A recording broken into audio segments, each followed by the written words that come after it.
नमस्कार दोस्तों। उम्मीद करता हूँ आप सब अच्छे होंगे, स्वस्थ होंगे और सुरक्षित होंगे। तो कथा के पहले पार में जो मैंने सुनाया था वो अग्निदेव जाते हैं खांडव वन और वहाँ पे वनस्पतियों का सेवन करते हैं। और फिर जो तक्षक, जो वहाँ का सांप होता है, वो इंद्र देवता से मदद मांगता है। और फिर अग्निदेव जो है वापस जाते हैं अर्जुन के पास सहायता मांगने के लिए, एक साधु का रूप धारण करके। जबकि अर्जुन इस बात को नहीं जानते थे, लेकिन चूंकि उनके संग कृष्ण बैठे थे तो कृष्ण पहचान लिए कि ये अग्निदेव है। तो आगे की कहानी शुरू शुरू करते हैं, कथा के दूसरे पार की कहानी। तो अब एक तरफ अग्निदेव खड़े हैं अपने भोजन की इच्छा को लेकर और कृष्ण के सामने अर्जुन से अनुरोध करते हैं।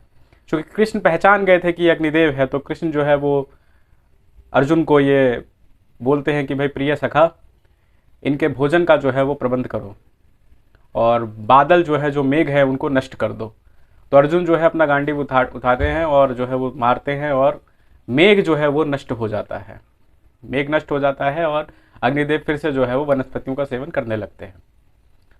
अब जो इंद्र देवता है, इंद्र देवता वापस जो है वो बारिश करवाते हैं। फिर जो है अर्जुन जो है वो नष्ट कर देता है। तो इस तरीके से ये क्रम चलता रहता है। इंद्र देवता जो है वो बारिश करते, मेघ लाते हैं और अर्जुन जो है वो बार बार नष्ट कर देते। तो ये क्रम जब चलता है तो फिर इसके बाद इंद्र जो है वो परेशान होकर वो नीचे आते हैं और अर्जुन से पूछते हैं कि तुम्हें क्या दिक्कत है, मैं बार बार मेघ भेज रहा हूँ और बार बार तुम इसे नष्ट कर दे रहे हो। तो अर्जुन कहते हैं कि प्रणाम करते हैं और कहते हैं कि शरणार्थी का भोजन करवाना, शरणार्थी के भोजन का ध्यान रखना मेरा धर्म है, जो कि मैं कर रहा हूं।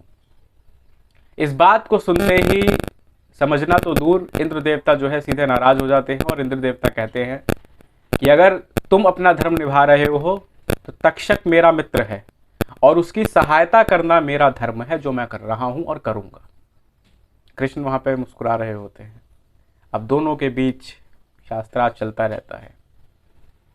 फिर से जो है वो नष्ट करते हैं मेघ और फिर से भेजते। इस तरीके से एक वक्त ऐसा आता है कि तीन जो वहाँ पे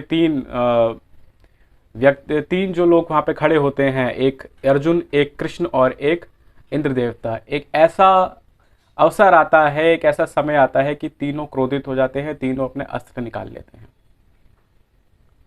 एक क्षण ऐसा आता है, तभी अचानक आकाशवाणी होती है और कहा जाता है कि आप तीनों संयम, धैर्य और अपने विवेक से कार्य लें, और यदि आप तीनों ने अपना अस्त्र प्रयोग किया तो ये पृथ्वी जो है, जो ये सृष्टि है, जो है ये नष्ट हो जाएगी।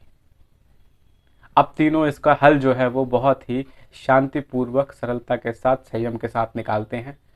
क्या निकलता है? ये निकलता है कि तक्षक जो है उस जंगल से कहीं और चला जाता है और अग्निदेव जो है अपनी भोजन वनस्पति का सेवन करने के बाद जब अति हो जाती है, तो अभिरुचि हो जाती है, उसके बाद वो वहाँ से चले जाते हैं। तो इस कहानी का सार सिर्फ एक पंक्ति में ये कहता है कि हमें अति से बचना चाहिए।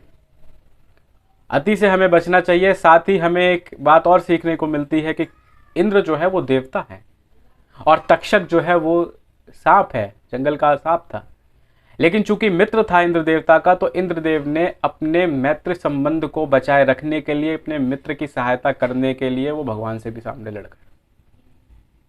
तो ये होती है मित्रता और ये होती है मित्रता के लिए सही वक्त पे खड़े होना। और एक और इस कहानी का संदेश है कि हमें शक्ति सबके पास है, अपनी शक्ति का गलत प्रयोग नहीं करना चाहिए। अगर शक्ति है तो विवेक के साथ उसका प्रयोग करना चाहिए। यदि उसका हल शांति के साथ निकल रहा है किसी भी समस्या का, तो उसे शांति के साथ निकालना चाहिए, ना कि अस्त्र का प्रयोग करके, शक्ति का प्रयोग करके निकालना चाहिए। तो आज की कहानी यही मैं समाप्त करता हूँ। मैं आपसे मिलूंगा अगले सप्ताह किसी नई कहानी के साथ। तब तक अपना ध्यान रखिए, स्वस्थ रहिए और मुस्कुराते रहिए और हमारा चैनल देखते रहिए। नमस्कार।